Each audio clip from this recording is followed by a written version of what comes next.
Hi, I'm the Realtor Evan. Welcome to the Crazy Hair episode here. Actually, I don't know what I'm going to do with it after all this is over and I can get a haircut. Maybe they actually can get a haircut now. I haven't even looked into it. Been so crazy. The crazy hair theme is actually going to play into the topic for today. Today, I want to talk a lot about what you can do as a seller to stage your house. So we'll get into that in a little bit. As always, if you like what you see, please hit that thumbs up button a lot. Give me a lot of likes and a lot of love, and let YouTube know that you're liking the content. So again, today is going to focus on the sellers and what you can do to stage your property. We talk a lot about staging in real estate. When you are selling your house, you don't want to just let people walk into your house the way that it is right now. You want to do things to make them believe that they're going to be the ones living there, to set it up so that they can see themselves living there, and to make it, accessible, especially for them to walk around. There's not too much clutter. They're not going to be stepping over things. So that all goes into staging. Certainly, if you've just built a house, you might even want to consider bringing in a professional designer and a stager, and they can bring in, couches and beds and tables and all these things to make it look like actually somebody has furniture and lives in this home instead of just being an empty home, which helps, again, to get the buyers into the mindset of what it could be like if they were living in there and let them envision themselves living there. Now, here are some examples I found on the internet of homes that have been staged that were previously vacant and now have furniture in them. These were probably professionally designed and professionally staged, but you can do the same thing yourself, even with your house and the furniture that you own.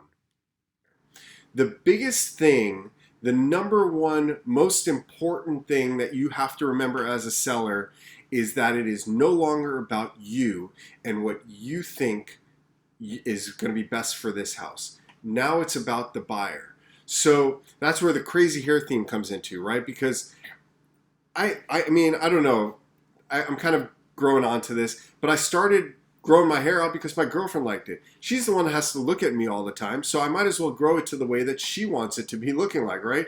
I obviously it do right by her, and I do right by myself. So it's the same thing here that goes into selling your house. It's not you that's going to be living in the house anymore. It doesn't matter whether or not you're going to want to have a wall up there, or take a wall down, or redesign a bathroom to the way that you want it. It's not about you anymore. It's about the buyer. So don't spend too much money doing things that are going to be beneficial to you because you're moving out. Do things that are going to be beneficial for the sale. Do things that you think that are going to be beneficial for when the buyer walks into a house and it's going to be a selling point to them. So if you have a bathroom that's a little dingy, maybe you want to fix it up, spend a couple $100, reglaze the shower or the bathtub.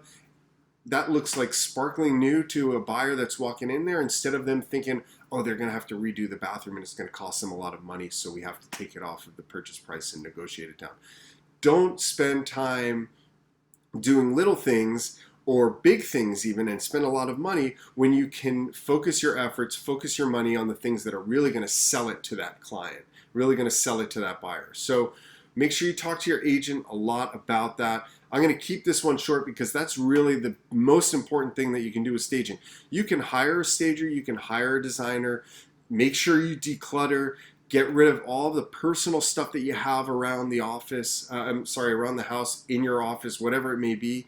Make sure you get rid of all of that stuff, like pictures or your trophies or anything that really calls out you.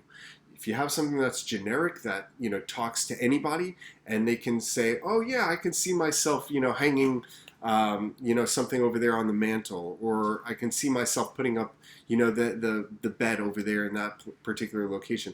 All of that's great, but anything that's specific to you, you want to get rid of. Any clutter, you want to get rid of. So that's the main focus. Make sure you're focusing it on the buyers and not about what you would do with the house anymore. This is a real life example. All of these videos are based off of real life situations, obviously, because that's what I want to make sure we're focusing on, are things that are going to matter to you. So get a haircut, don't get a haircut. Stage your house properly, don't stage your house properly. It's all up to you. It's going to benefit you in the long run if you do it the right way. Speak to your agent, and of course, you can ask me any questions anytime you like at therealtorevan@gmail.com, or commenting below. Love you for sticking with me through all of this, and I hope to see you next week. Have a good one.